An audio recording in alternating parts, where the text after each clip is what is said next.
Hello friends मैं आज आपको बीए सेकेंड ईयर के सेकेंड पेपर का क्वेश्चन सॉल्व कराने वाली हूँ। मैंने कल आपको एक क्वेश्चन मैकबेथ का सॉल्व कराया था, करेक्टर स्केच, और आज मैं मैकबेथ से ही एक क्वेश्चन और सॉल्व कराने वाली हूँ। What is dramatic irony, what role does it play in Macbeth, यही क्वेश्चन है। ड्रामेटिक, अब इसका आंसर देखते हैं। ड्रामेटिक आयरनी डिफाइन, नाटकीय व्यंग्य। ड्रामेटिक आयरनी का मतलब होता है नाटकीय व्यंग्य। ड्रामेटिक आयरनी और ट्रेजिक आयरनी, नाटकीय व्यंग्य या ट्रेजिक आयरनी मतलब त्रासदी व्यंग्य, is derived from the Greek dramatist Sophocles. तो नाटकीय व्यंग्य या त्रासदी व्यंग्य ये ग्रीक के ड्रामेटिस्ट सोफोक्लिस से लिया गया है। अब यहाँ से यहाँ तक हम कटिंग कर देते हैं क्योंकि इतना इम्पोर्टेंट नहीं है। अब आगे देखिए, irony is rooted in life, व्यंग्य जो हमारे जड़ों में, जीवन की जड़ों में शामिल होता है। It is a trick, trick का एक मतलब जादू भी होता है। यह एक प्रकार से एक जादू जैसा है। That fate or circumstances seems to play upon us, जो कि भाग्य और परिस्थितियाँ ऐसा लगता है कि हमारे साथ खेल करती हुई प्रतीत होती हैं। It shows a power greater than we can oppose or overcome, यह ऐसी शक्ति दिखाती है, इतनी अधिक शक्ति दिखाती है जिसका ना हम अपोज कर सकते हैं, ना ही विरोध कर सकते हैं, और ना ही से ओवरकम मतलब ना ही से जीत सकते हैं। A power that upset all our petty scheme and ambition, एक ऐसी शक्ति जो हमारी सारी महत्वाकांक्षाओं को, सारी योजनाओं को क्या करती है, बिगाड़ देती है। But why it is called irony, लेकिन इसे आयरनी क्यों कहते हैं? We seem to be unconscious of it, हम ऐसा लगता है कि इसे जानते ही नहीं है, ऐसा प्रतीत होता है। When it is acting upon us, जब ये हमारे ऊपर कार्य करते हैं, हमारे जीवन को बर्बाद करती है, तो हम समझ ही नहीं पाते हैं। It is a taunt and mockery of it, ये एक प्रकार से मजाक है, एक ताना है भाग्य का मनुष्य के ऊपर। अब अगला हेडिंग देखते हैं। इट्स थिएट्रिकल इफेक्ट, मतलब इसका नाटकीय प्रभाव। इसका प्रभाव जो है आगे मैं आपको बताती हूँ, यहीं से नहीं लिखना है। देखिए, वेन अ मैन थिंक्स, जब एक मनुष्य सोचता है, इसमें आप थिएट्रिकल इफेक्ट में यहाँ से लिख दीजिए, बहुत ही अच्छा रहेगा। Himself to be most immune from danger, जब एक मनुष्य सोचता है कि वह खतरे से बाहर है, मतलब कि उसके ऊपर कोई खतरा नहीं है। The danger falls on him, तब उसके ऊपर मुसीबतें आती हैं। When he has a long run of good luck, जब वह लंबे समय से मतलब अच्छे भाग्य से गुजर रहा होता है। And is almost assured of its continuance, the crash comes, और उसे वह निश्चित होता है कि उसका जो सौभाग्य है वो ऐसे ही बना रहेगा, तब फिर उसके ऊपर मुसीबतें आती हैं। वर्बल आयरनी, मौखिक व्यंग्य। मौखिक व्यंग्य क्या है?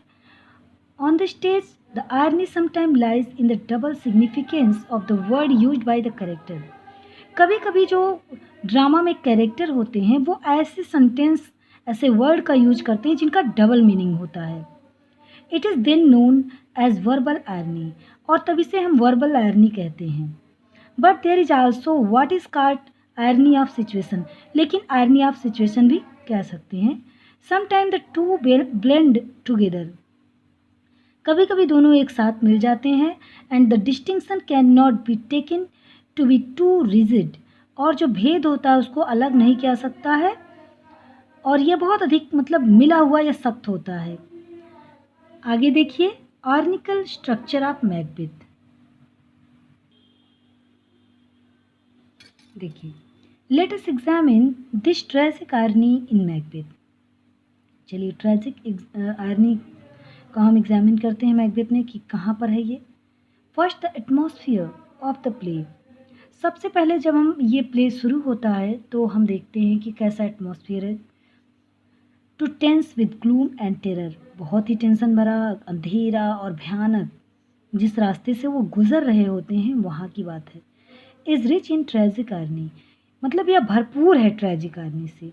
द प्रिडिक्शन ऑफ विचेस, जो विचेस होती हैं, जो प्रिडिक्शन करती हैं, काउच इन एम्बिगस वर्ड, काउच मतलब छिपा होना, उसमें छुपा होता है अनेक अर्थों वाले शब्द, मतलब वो भविष्यवाणियाँ करती हैं, उसमें बहुत सी चीज़ें छिपी होती है।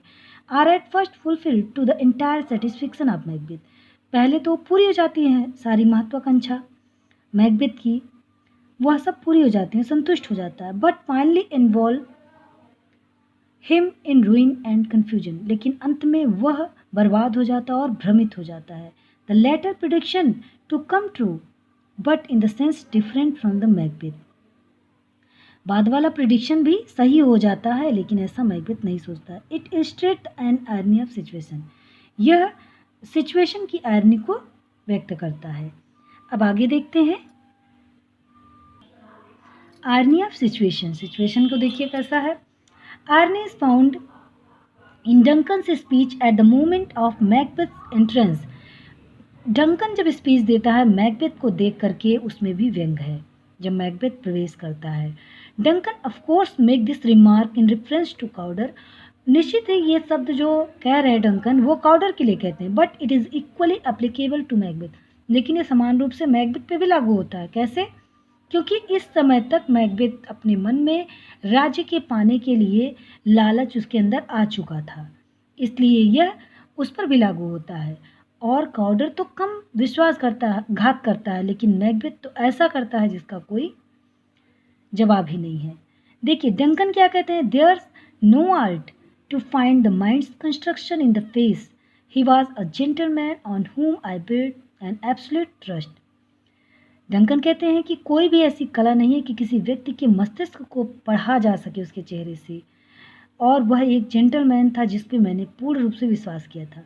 और अब ये डंकन जो है वो मैकबेथ पर भी विश्वास करते हैं, but Duncan is again deceived when he build an absolute trust on Macbeth, लेकिन डंकन धोखा खाते हैं जब वो पूर्ण रूप से मैकबेथ पर विश्वास कर लेते हैं। अब देखिए conclusion. The greatest irony in Macbeth is that for the fulfilment of their ambition, सबसे बड़ा इसमें महान व्यंग क्या है कि मैकबेथ का जो महत्वाकांक्षा है जिसे वो पूरा करना चाहिए, Macbeth and lady Macbeth commit the great crime, lady Macbeth और मैकबेथ बहुत बड़ा अपराध करते हैं। They think that it will give them sharpen mastery, वो सोचते हैं कि इससे उन्हें सार्वभौमिक राज्य मिलेगा, वह सारे राज्य पर एक छत्र राज्य करेंगी। एंड ब्रिंग ग्लोरी, और उनका जीवन बहुत ही शानदार होगा। But their hope lures them to dusty death, लेकिन उनकी आशाएं और उनका प्रलोभन उन्हें एक बहुत ही अपयश वाली मृत्यु देता है। Lady Macbeth realise, lady Macbeth महसूस करती हैं एट लास्ट अंत में, that what is done can not be undone, कि जो भी हम करते हैं उसे हम बदल नहीं सकते, मतलब किए गए अपराध को हम बदल नहीं सकते, उसका हमें दंड भोगना ही पड़ता है। जब लेडी मैकबेथ पागल हो जाती हैं, नींद में चलती हैं, तो अपने सारे अपराधों को वो एक्सेप्ट करती हैं। इस प्रकार से क्वेश्चन खत्म हुआ, और बहुत इंपॉर्टेंट ये क्वेश्चन है, अक्सर आता है आपके एग्जाम में। फ्रेंड्स, मैं आपको एक ही सजेशन दूंगी कि जो भी क्वेश्चन आप तैयार करें सॉलिड रखें, ऐसा तैयार करें कि आप उसको डेफिनेटली लिख सकें, अच्छे से लिखने की भी प्रैक्टिस करिए। इसे प्लीज़ लाइक करिएगा, शेयर करिएगा। Thank you for watching this video.